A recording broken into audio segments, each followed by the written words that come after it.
Give respect and get respect. इज्जत दीजिए और इज्जत पाइए। इतनी छोटी सी बात कुछ लोगों के समझ में क्यों नहीं आती है। ये मेरे जीवन का अनुभव है, सुबह से शाम तक का ये एक्सपीरियंस है। जिसको भी हम इज्जत देते हैं उससे बदले में इज्जत ही पाते हैं। और उसके बावजूद अपवाद में कुछ लोग ऐसे भी हैं जिन्हें अगर आप इज्जत देते हैं तो और सर पर चढ़े चले जाते हैं। सॉरी। और इसका दूसरा नियम है, मुनि कभी संसारी को नमस्कार न करे।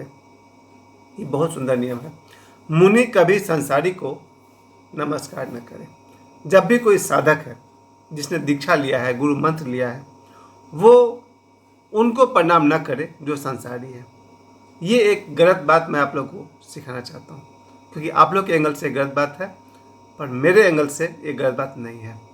मान लीजिए कोई बालक ब्रह्मचारी हनुमान मंत्र की साधना करता हो, रुद्राक्ष पर माला जपता हो और उसके मामा एक नंबर के शराबी पियक्कर हों और उसे भाववश मामा के पैर छूने पड़े।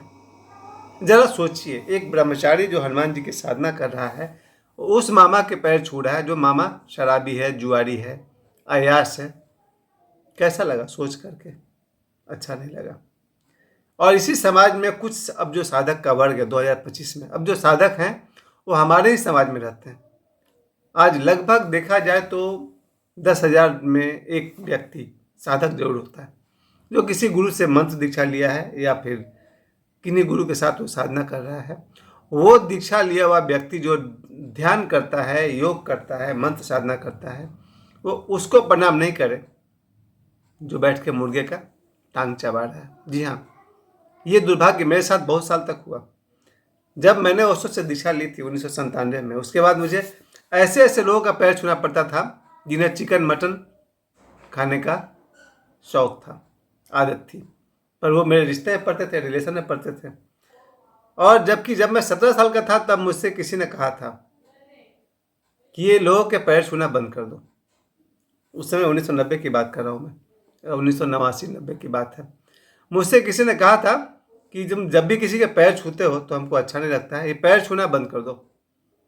तो मुझे भी लगा यार क्या है, तो विनम्रता की बात है, पैर छूना विनम्रता है, इसमें गलत क्या है।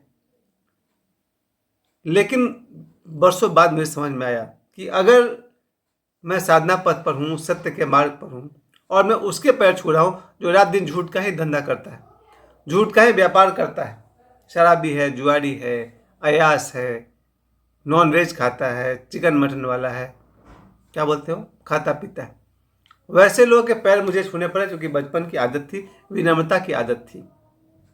नुकसान तब हुआ जब इन लोगों ने गेट रेस्पेक्ट गिव रेस्पेक्ट वाला फॉर्मूला को भुला दिया। याद रखिए, कुछ लोग ऐसे हैं जिन्हें हम आदर करते हैं तो बदले में और भोजपुरी में कहिए तो कपार पर चढ़ते हैं।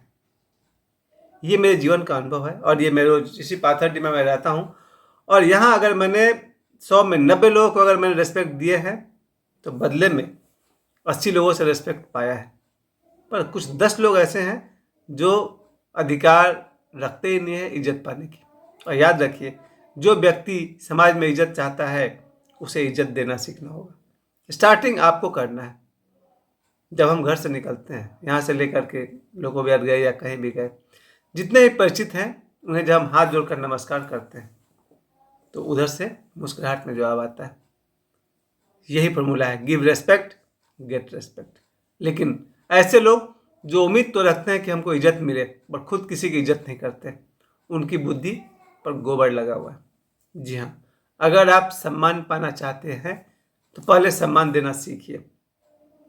रिलेशन में तो सम्मान देना अच्छी बात है, माता पिता और सभी रिश्तेदारों को सम्मान दिया जाता है, पर उनमें से भी 2 व्यक्ति का स्थान और भी ऊंचा है, दामाद और बहनोई।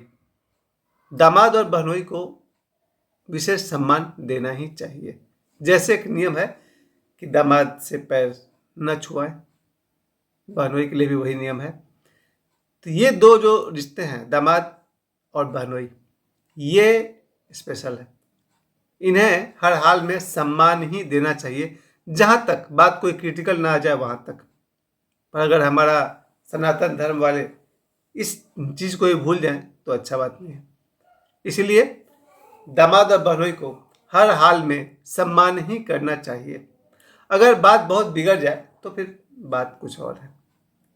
Give respect and get respect, हम उन सभी बच्चों से कहना चाहते हैं जो स्कूल जाते हैं, टीचर को रेस्पेक्ट करते हैं। ये एक नीति है।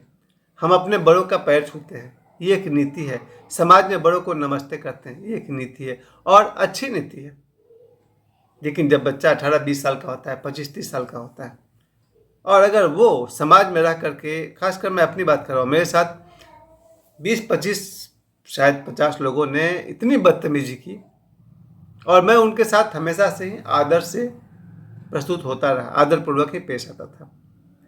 तो मैंने इन 20-25-50 लोगों को आदर किया, बदले में इन लोगों ने मुझे आदर करना तो दूर, अनादर भी करना शुरू किया।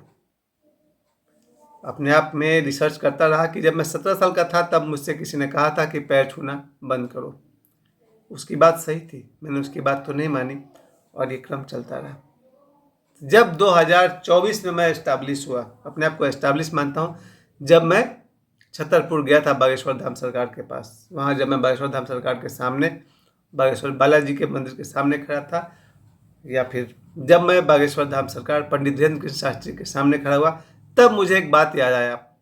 उस 4 जुलाई से लेकर के आज 20 जनवरी 2025 तक अब मेरा एक ही उसूल है, गिव रेस्पेक्ट, गेट रेस्पेक्ट, वरना गो टू हेल। जब मैं बागेश्वर धाम से लौटा, उसके बाद से मैंने याद आया मुझे कि मैं एक साधक हूँ, एक मुनि हूँ, मैं साधना करता हूँ। जो लोग भी चिकन मटन खाने वाले लोग हैं भैया, उनके सामने तो हाथ मैं नहीं जोड़ सकता हूँ, या शायद इसलिए जोड़ सकता हूँ कि उसमें और कोई दुर्गुण नहीं है। ये सिर्फ एक फूड हैबिट हो सकता है। जो लोग भी मांसाहार करते हैं वो एक फूड हैबिट हो सकता है। हो सकता है आदमी बुरा नहीं है, बहुत सारे आदमी हैं जो मांसाहार करते हैं पर बुरे आदमी नहीं है।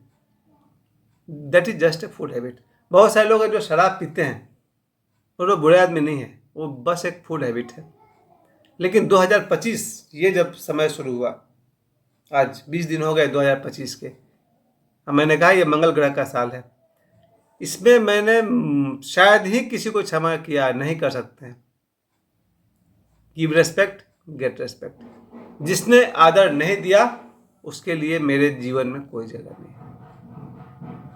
और मुनि संसारी को नमस्कार न करे। मैं मुनि हूँ क्योंकि मेरा जीवन पद्धति साधना है। सुबह उठना, ओशो के डायनेमिक शुरू करना, दिन भर बाबा बागेश्वर के वीडियो देख रहा हूँ, देरहा बाबा के वीडियो देख रहा हूँ, जे कृष्णमूर्ति की वीडियो देख रहा हूँ, फिर साधना, फिर ये वो।